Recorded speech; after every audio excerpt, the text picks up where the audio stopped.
Hey, buddy! Dr. Computer welcomes you once again. In this episode, I'm going to teach you how to create your own antivirus on your PC without any software. All you need is Command Prompt, CMD, which is already installed on your PC. Let's begin. Open your search bar and type Notepad.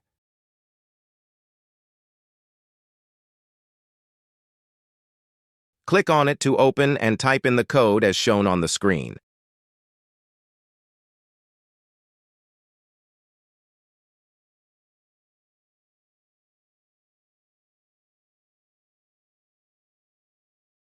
Then select File from the top menu and click on Save As.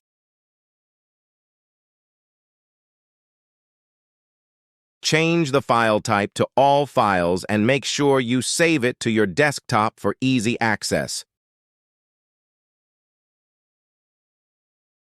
Type in any name of your choice. You can use your name or anything.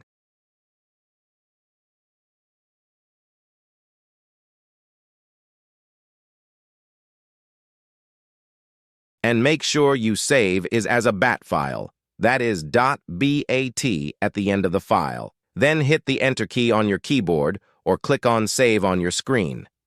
I chose antivirus.bat. Ha ha ha ha ha. That is it. Let's see. Very simple, right? Go to your desktop and locate the file. Right-click on it and run it as an administrator anytime you want to put a bullet in the head of any virus. Please make sure you subscribe to my channel for more related and other videos. See you in the next video. Stay safe.